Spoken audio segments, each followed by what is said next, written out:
Class में मैं पढ़ाने वाला हूँ। देखिए सामने आपको बहुत ही अच्छा फिजिक्स का है, जो बहुत ही अच्छा क्वेश्चन है और फोकस दूरी से संबंधित है, गोलीय दर्पण से संबंधित, जो बहुत बार आपके पेपर में पूछा गया है, हाई स्कूल और इंटर दोनों में पूछा गया है।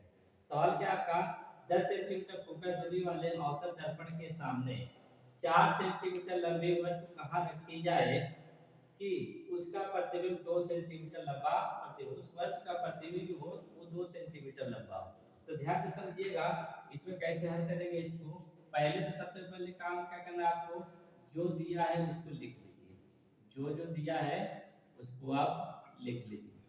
तो दिया है क्या दिया है, अवतल दर्पण, क्या दिया हुआ है, अवतल दर्पण की फोकस दूरी, अवतल दर्पण की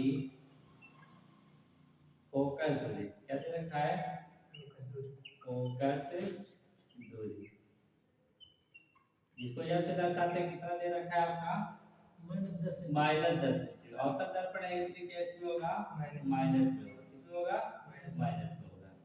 और देखिए ये जो दिया हुआ है 4 सेंटीमीटर लंबे वस्तु, तो जो वस्तु आप रखते थे और मान लीजिए कि अवतल दर्पण है, इस दर्पण के सामने जब वस्तु रखी जाती है तो इसकी ऊंचाई क्या है, इसकी ऊंचाई है, ये वो दिया हुआ है।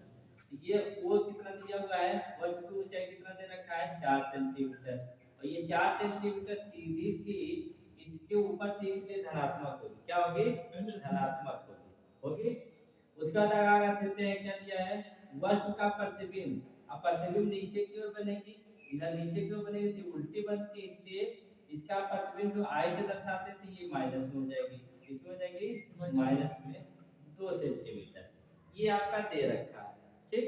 लेकिन इससे आपका काम चलने वाला नहीं है, आपको चाहिए u और v का मान चाहिए, किसका चाहिए, u और v का मान चाहिए, तभी आप वस्तु को बता पाएंगे कितनी दूर पर रखी जाएगी। तो यहाँ पर सबसे पहले आप क्या ज्ञात करेंगे, रेखीय आवर्धन ज्ञात करेंगे, क्या करेंगे, रेखीय आवर्धन,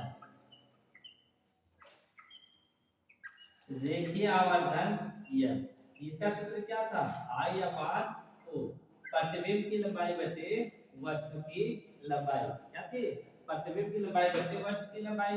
तब इसका मान देखिए कितना दे रखा है, 4, और इसका मान दे नहीं, वस्तु प्रतिबिंब की लंबाई दे रखा है 2, यहाँ पे रखेंगे 2 और 4, तो कितना आ जाएगा, 1/2। एक सूत्र इसका और दिया था जो u और v से संबंधित था, वो सूत्र क्या था, वो आपका क्या दिया था, m बराबर -v अपान u दिया था, ये दिया था।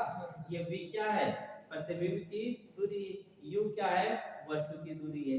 तो यहाँ पर देखिए m का मान दे रखा है, कितना दे रखा है, आपने निकाल दिया 1/2 बराबर, इधर कितना है आपका -v अपान u, ये तो दे रखा है, नहीं तो दिया है ना। और नहीं, यहाँ पे देखिए माइनस में था, किसमें था, माइनस में, यहाँ पे माइनस में मान आएगा, किसमें आएगा, माइनस में। ये चीज ध्यान दे रखिएगा, माइनस प्लस में नहीं ध्यान देंगे तो गलत हो जाएगा। यहाँ से माइनस से माइनस आपका कट जाएगा, तिरछी गुणा कर दीजिए, तिरछी गुणा करें तो देखिए क्या आएगा आपका, u बराबर, तिरछी गुणा करें u एक कम u और 2 से v में गुणा हो जाएगा तो हो जाएगा 2v हो जाएगा। ये आ गई वस्तु की दूरी, लेकिन इससे भी काम नहीं चलेगा, वास्तविक दूरी चाहिए कि कितना है। तो आप सूत्र लगाएंगे, आप किसका सूत्र, फोकस दूरी का सूत्र आपका क्या है, 1 अपान f बराबर 1 अपान u प्लस 1 अपान v, यही तो सूत्र है फोकस दूरी का। दर्पण के गोलीय दर्पण के लिए, अवतल दर्पण के लिए भी यही है और उत्तल दर्पण के लिए भी यही सूत्र है। अब यहाँ पर मान रख देंगे, यहाँ पर मान रखिए 1 अपान f, देखिए f का मान दे रखा है कितना, -10 सेंटीमीटर, और v का मान आपने क्या ज्ञात रखा है, 2v, यहाँ पे रख देंगे 2v प्लस 1 अपान v, क्या है 1 अपान v। यहाँ पर देखिए 2v है, यहाँ पर केवल v है, इसका एलसीएम लेंगे तो 2v आएगा, क्या आएगा, 2v आएगा। तो कितना हो जाएगा, 1/10 बराबर, इसमें तो नहीं गुणा करेंगे, इसमें 2 से गुणा कर देंगे अंश और हर में, तो 1 + 2/2v, एक तो आएगा। इसको हल करिए, 1/10 बराबर 2 1 3/2v, यही तो होगा। अब इसको चाहे तो आप 3 से गुणा कर लीजिए ऐसे, या इससे आप 2 से इसको आप काट भी सकते हैं, लेकिन नीचे हाथ में तो 2 का 2 2 5 10 कट जाएगा, तिरछी गुणा करेंगे तो b का v आएगा आएगा।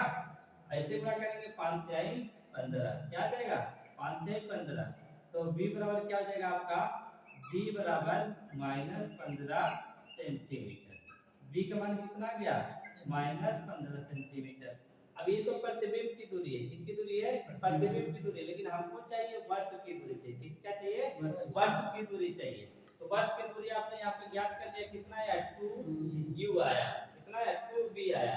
तो यहाँ पे मान रख देंगे हम v बराबर 2v, तो रखिए कितना है, v का मान -15 है तो -15 रख देंगे, कितना आएगा 15 दूना 30 सेंटीमीटर।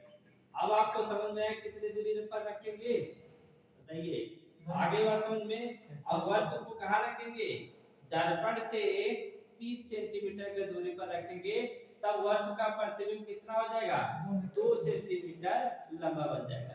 तो ये रहा आपका आंसर। ध्यान से पढ़िएगा, बहुत सारे सवाल इसी तरीके से आते हैं। आप इस सवाल को समझ पाए तो सारे सवाल लगा सकते हैं। नेक्स्ट वीडियो में फिर मिलते हैं, तब तक के लिए धन्यवाद। जय हिंद जय भारत।